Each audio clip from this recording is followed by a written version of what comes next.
Call now for the 2010 Steiner Tractor Parts Catalog, featuring the largest selection of new aftermarket parts for your antique or classic tractor.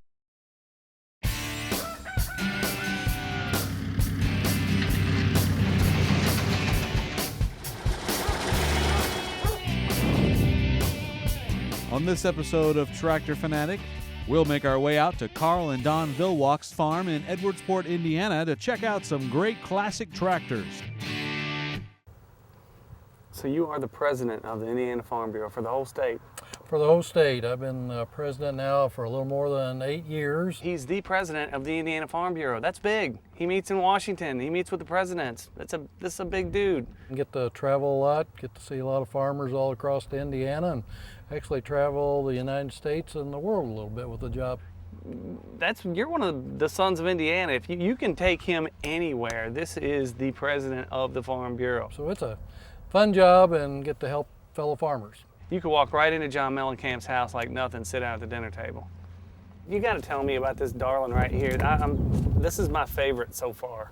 Well, it's one of the prettier tractors, I think, that Farmall ever made, with the white coloring, because they traditionally were all red before, but this white and red combination makes a 1206, I think, one of the prettier tractors they ever produced. This is actually my favorite of all the ones. This is yours too. That we had, and it's just a lot of fun. This is the very first factory-built tractor that was over 100 horsepower.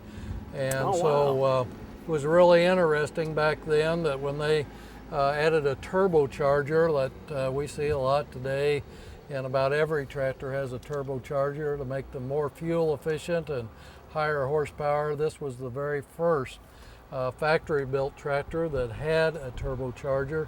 And as I read the literature, one of the things that had so much power back then that the rims would spin the tires, and they had to come up with a new way to attach the rubber to the rims to keep it from breaking loose. Now, did you guys have this? Was this yours, or was this one you got? We found this on a machinery dealer's lot. Needed repainted, and we restored it probably now 10 years ago, and but we got to redo it.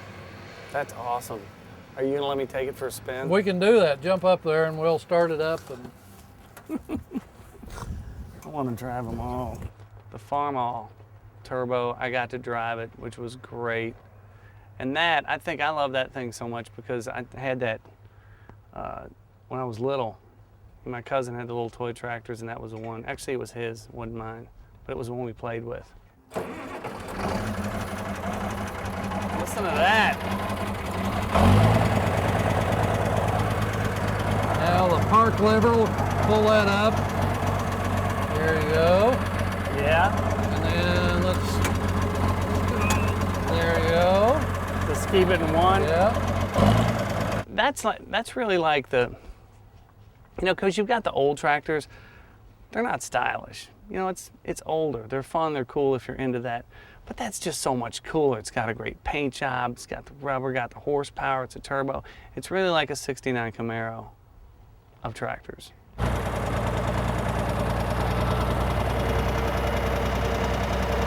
Yeah, this thing is great, man. It didn't have a chrome pipe, did it? No, that wasn't factory.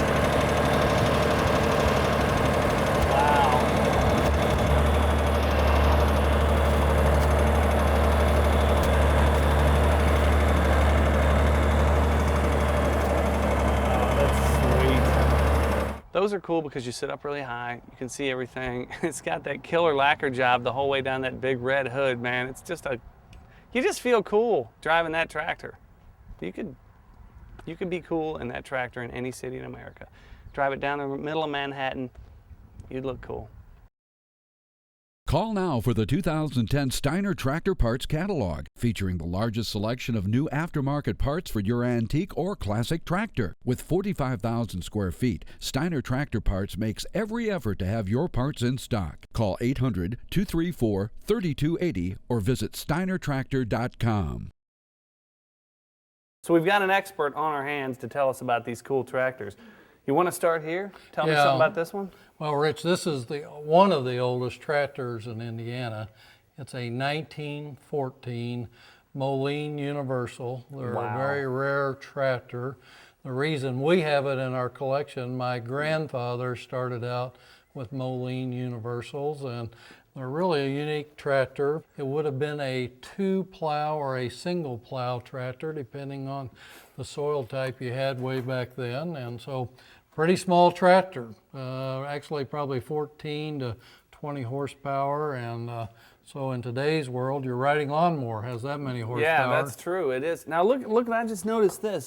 So this is the gears that actually. This is where they put the horsepower to, right? It sure is. They have an open gear there on each of the wheels, and quite subject to a lot of dirt and dust, and probably wore out quite quickly because they weren't enclosed. And I think these later on models, you'll see they did enclose that just for that very reason. So this is actually kind of the transmission. It is. It is. It is the transmission. And then look, the radiator's over here. On this side, it's a sideways radiator. It's amazing how they finally got back to like just having the motor right in the front, radiator in the front, and stuff like this. The concept for a Moline was similar to horses in that you rode on your disc, you rode on your plow. In this instance, there's a 2-wheel cart that you could pull a wagon, a hay wagon, or something with, but the motors out front, much like horses, used to be out in front of farmers back in 1914, and so this was a good transition tractor for farmers that were very uneasy about giving up their horses and going to mechanical power. That was a big deal It back was at a that big- time for them to switch over, because they were working with horses, and when the machines came out, the horses would be spooked, and they were finally, the city and the country were coming together, and a lot of guys didn't adapt. One of the things a little unique back then, 2 speeds only, 1 forward, 1 reverse here, and so not a lot of choices. And so you just in today's modern tractors, they're 18 to 24 speeds Right. forward, and usually 4 reverses on them. But back in 1914, you went forward or you backed up. Now, how fast was the 1 speed it had? It probably was a blazing 2 mile an hour. Really? Yes. Wow, So that's nice. Not very fast, and a long, long day doing that. And how hard was this to steer? Well, actually, as big as the bull gear is there on that, it turned relatively easy, but you had to spin that steering wheel 3 or 4 times just to get it to turn just a little bit. And it turned by being the gear in the middle. That was just cool for something that big. What the hell was that? Just a little bit different concept back Wow. then, but it worked, and Moline was around for quite a few years. Now this one's red, but I thought Molines were yellow. Well, and that's a little bit different, that this Moline Plow Company is a predecessor of Moline tractors that we see today at other antique shows that are yellow.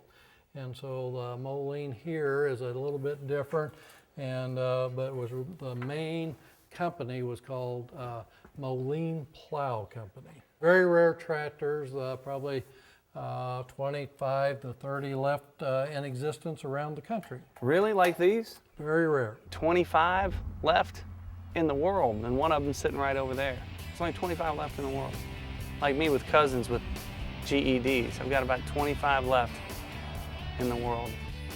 On our next episode of Tractor Fanatic, we'll continue our tour of Villwocks classic tractors in Edwardsport, Indiana.